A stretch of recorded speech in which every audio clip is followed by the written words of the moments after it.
Yung mga boss, remind ko lang para hindi kayo magaya sa bagong trending na nagbayad ng 40,000 plus na penalty sa nahuli sa Caloocan City na no helmet ang violation niya.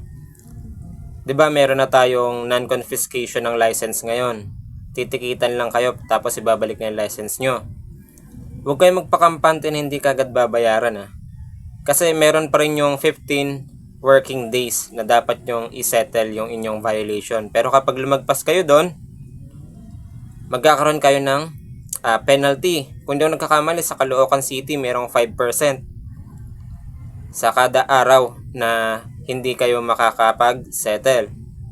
So, imagine niyo yung 40,000 plus na nag-trending sa Caloocan na umabot na sa puntong nagsangla siya ng ATM, nangutang dito, nangutang dyan, para lang makapagpatuloy pa rin siya sa paghahanap buhay. Kasi nga, sa paghahanap buhay niya, lisensya yung puhunan niya.